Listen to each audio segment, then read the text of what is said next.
put out by a senior BJP leader, Sudhanshu Mittal. He's gone one step ahead in attacking Arvind Kejriwal. This is his tweet from a short while ago. He has tweeted, and I quote, "In the next surgical strike, Arvind Kejriwal should be tied to a drone with a GoPro strapped on his forehead for live streaming." Mr. Mittal now joins us live. Mr. Mittal, I mean, you may have 100 differences with him, you may have 1,000 differences with him, but you know, tying him to a drone, putting a GoPro on his head, were you trying to be funny? I mean, were you trying to make a political point? Can you explain that tweet, sir, please? I'm merely trying to express my anguish at the level of which the national unity has been destroyed by what Mr. Arvind Kejriwal did day before yesterday. You know, we trying to side with Pakistanis and using their logic, camouflaging it in a language which may sound innocuous but is laced by the interests of Pakistan, certainly has brought nationalism and Indian politics to a new low. My request, my humble submission and my prayers to all is, in this hour where things have still not settled down, we are still very much in an engagement with Pakistan. I think let us show unity, let us show grace, let us realize our own national duties, which is to stand by the country, stand by the armed forces who are fighting this battle with the Pakistan. So, Sudhanshu, can I ask you something? One second, can I ask you something? One small clarification. Did you see that video that Arvind Kejriwal put out 3 days back, 2 days back? You saw that video? I did see that. You saw? Oh, wait. My question. Okay. You saw that video. In that video, did you hear him say, Modi ji, we stand with you and the country in the decision that you have taken? Did you hear him salute Modi ji for the action that was taken? Did you hear him say, Modi ji, you and I may have 1,000 differences, but on this issue we stand with? You acknowledge that, right? You acknowledge that part. Zaka, never things are taken out of context. They are taken in its entirety of the video. The body language, the camouflaging of the real intent was so very apparent that it was so offensive that it really hurt the sensibility of anybody who saw that and whose heart beats for India. Okay. Do you believe that the Pakistani government is indulging in propaganda? Politics, Sir, do you believe that the Pakistani government is indulging in propaganda?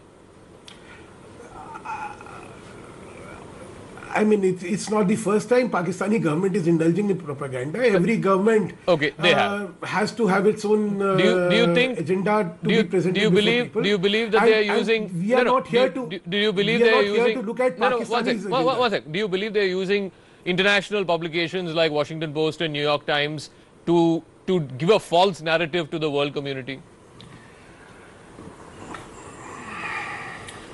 Zaka, there are enough articles which have appeared in these international magazines giving the other side of the story also. Okay. So one of article in one of the newspapers or a narrative in one of the channel is not what we are looking here at. Is there a need for the government of India to counter that propaganda? Simple question. Go to Pakistan. Simple question. Is there a need for the government of India to counter that propaganda? The simple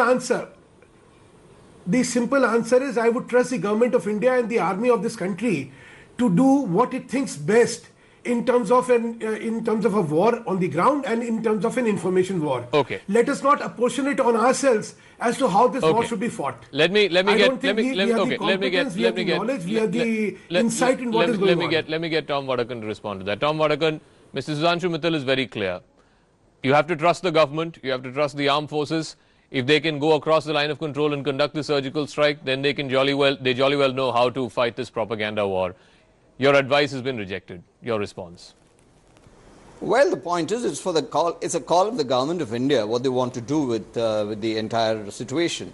Whether there's a need for perception management or there's no need, it's absolutely the area of which the government of India must take a call.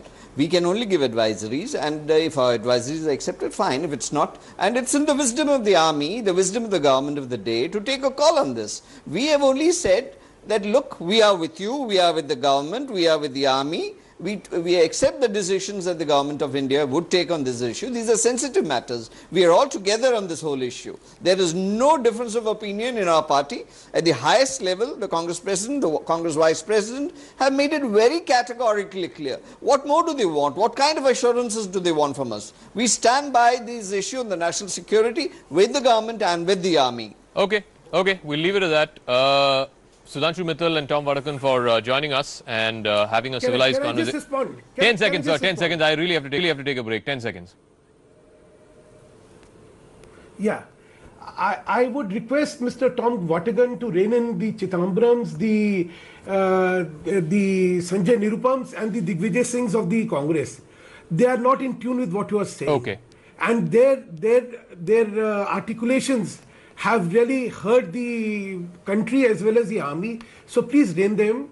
I appreciate what you are saying. Let that be the spirit. Let them not be double talk. More than 10 seconds. Okay, thank you very much, Sudhanshu Mittal, Tom Vadakan, for joining us on Afternoon Prime. Quick break here on the program. When we come back, we've got some breaking news. An ETV reporter has been hurt in shelling from Pakistan. ETV, of course, part of the Network 18 group. We'll try and establish contact with him on the other side. Quick break. We're back in 2 minutes.